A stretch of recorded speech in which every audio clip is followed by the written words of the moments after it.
Hey, Pastor Steve Waldron. I hope you're having a great day or night in Jesus. The ESV Concise Study Bible, it's a lot smaller than the regular ESV Study Bible. Let's see if I've got one hanging around here. I just thought, yeah, I actually do, but it's buried under 1, 2, 3, 4, 5, 6. It would be the 7th Bible down. Let's not grab it.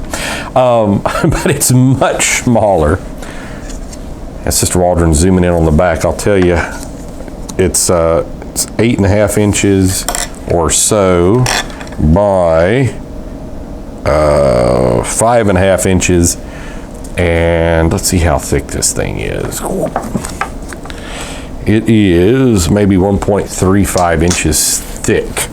So I'm going to read you just a little bit off the back. The ESV Concise Study Bible was created to help explore the essential meaning of Scripture. Clear notes explain difficult phrases, define key terms, on and so forth. Introduction to each book. Inspired by the best-selling ESV Study Bible, this robust resource can help equip you to confidently learn Scripture. Now, I am not a big fan of the ESV. I've done, I don't know how many comparisons between this and King James and showing why I don't particularly care for it. On and on. But the notes you may be interested in. It's put out by Crossway. I'm just open to a really nice thing here. We're going to look at the print size. Now, this also comes in things other than paperback as well. And there's also an ESV Student Bible that you may be interested in also.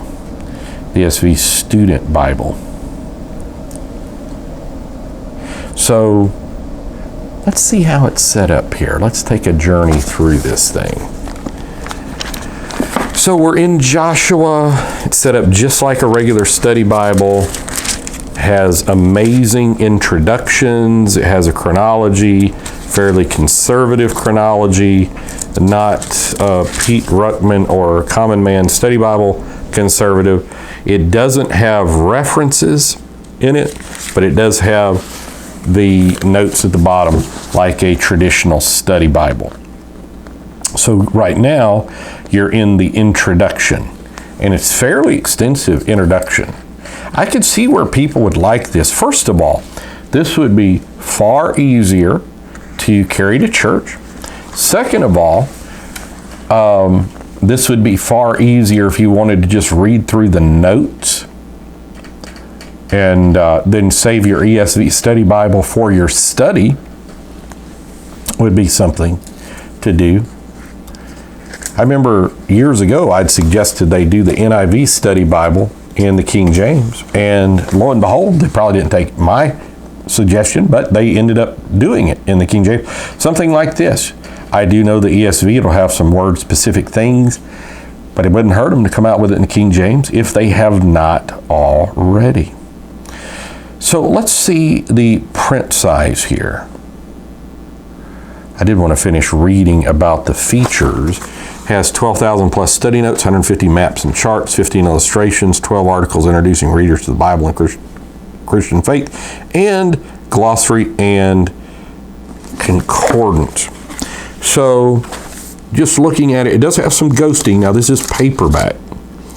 It's always difficult to do paperbacks with Bible paper.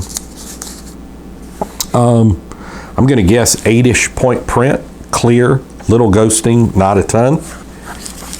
At the top, you have approximately 0.425 inches to write, almost no room to write on the outer side.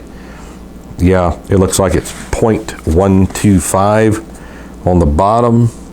It looks like it is 0.2 and almost no room to write in the gutter. So if you're going to write, it's going to be up top, really. Slight amount in the bottom as well. You could do, now I do an abbreviation system when I do my study Bible, like I is for inspiration, O is for oneness, showing God's oneness, J is for Jesus, P is for prophecy, PR is for prayer, this type thing. So you could still do that, something like that. Now the notes themselves, some of them are highlighted, some are not. The non-highlighted, I'm going to guess, are 7-point print. I'm going to see something here. I'm going to see if I can get, it doesn't really have a lot in the way of in-text, but it does have some in-text headers, none at the top, but also has a nice little thing about between the testaments, and that's a really good thing.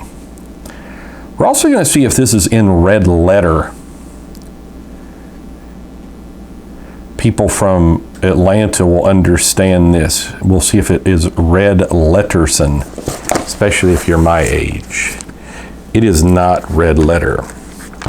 Red letterson. Anyhow, so at the back, it has a beautiful glossary with some ghosting, but it is very handy. Excellent definitions. But that's good. There was a famous radio personality in Atlanta, went by a certain handle. But this glossary is very good. Let's see. It's 1460 through 1472. So, 12 pages. Concordance.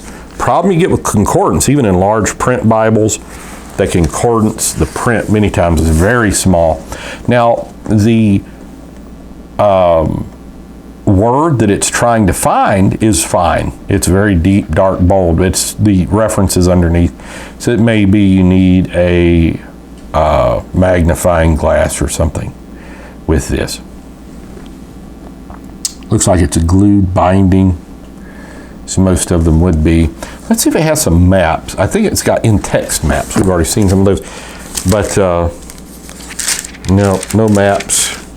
It does have a little table of weights and measures that's very handy. So the contributors are Paul R. House, Professor of Divinity, Beeson Divinity. Associate Editor is Heather House, MDiv. Associate Editor Frank Tillman from Beeson Divinity School, Presbyterian Chair of Divinity. Assistant Editor Ethan Smith, Hospital Chaplain, Birmingham, Alabama. Kathleen Smith, MDiv, Minister of Congregational Care, Women's Discipleship, Grace Fellowship. Grant R. Taylor, Academic Dean and Lecturer at Trinity Theological. So, a lot of good information. You could probably get a lot of good stuff from the introductions and some of the study notes. What the biggest thing that's got going for it is its size, and probably the worst thing it's got going for it, other than the fact I'm not a big ESV fan at all, is print size. So ESV Concise Study Bible. God bless. Talk with you later. Thanks for being with us. Subscribe. Hit the bell notification. Bye-bye.